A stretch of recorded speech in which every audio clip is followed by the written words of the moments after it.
নমস্কার বন্ধুরা, আমার চ্যানেলে তোমাদের সকলকে স্বাগত জানাই। আমার আজকের রেসিপি নতুন আলু দিয়ে ফুলকপি আলু পোস্ত। ফুলকপিগুলোকে বড় টুকরো করে কেটে নিয়েছি, একটু গরম জলে হলুদ দিয়ে তাতে ফুলকপিগুলো ভাপ দিয়ে জলটা ফেলে দিয়েছি।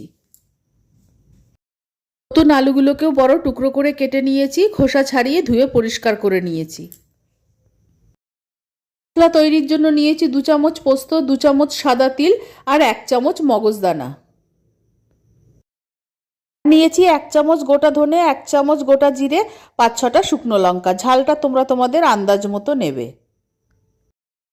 সব শুকনো মশলাগুলো মিক্সিং জারে নিয়ে নিচ্ছি। পোস্ত, মগজদানা, সাদা তিলের সঙ্গে গোটা ধনে, গোটা জিরে আর শুকনো লঙ্কাটাও নিয়ে নিলাম।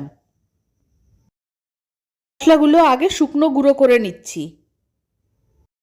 মশলাগুলো ভালোভাবে গুঁড়ো হয়ে গেছে। এবার গুঁড়ো মশলার মধ্যে একটা বড় সাইজের টমেটো টুকরো করে কেটে দিয়ে দিলাম আর অল্প জল দিয়ে একটা মিহি পেস্ট তৈরি করে নিচ্ছি। মশলাগুলো আগে শুকনো গুঁড়ো করে না নিলে ভালো পেস্ট তৈরি হবে না। মশলাটা তৈরি হয়ে গেছে।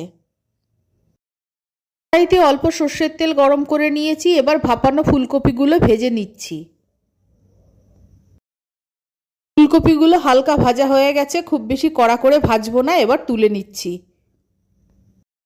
কড়াইতে আরেকটু সর্ষের তেল গরম করে নিয়েছি, এবার ফোড়নে দিলাম 2টো তেজপাতা, 1 চামচ জিরে, 4-5টা গোলমরিচ আর 2 টুকরো দারচিনি। ফোড়নটা একটু ভেজে নিচ্ছি।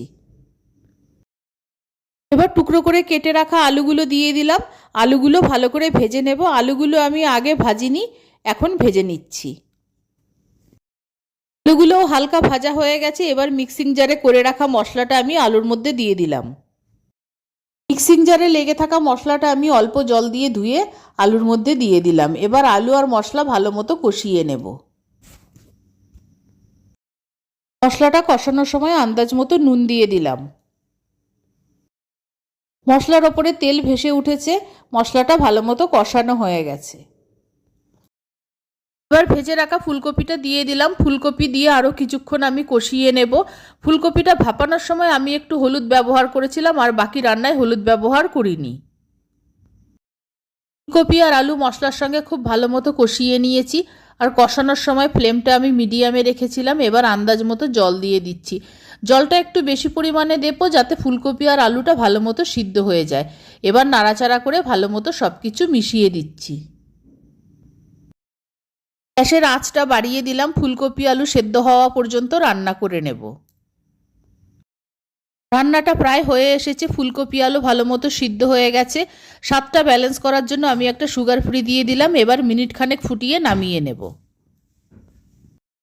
রান্না হয়ে গেছে, নামিয়ে নিচ্ছি। নতুন আলু দিয়ে ফুলকপি আলু পোস্ত রান্না হয়ে গেছে। এটা সম্পূর্ণ নিরামিষ রেসিপি। আমার এই রেসিপি ভালো লাগলে আমার চ্যানেলকে সাবস্ক্রাইব করার, লাইক করার, শেয়ার করার অনুরোধ রইল। আর আমার নতুন পুরনো সকল বন্ধুদের আন্তরিক ধন্যবাদ ও ভালোবাসা জানিয়ে আমি আমার ভিডিও শেষ করছি। সকলকে অসংখ্য অসংখ্য ধন্যবাদ।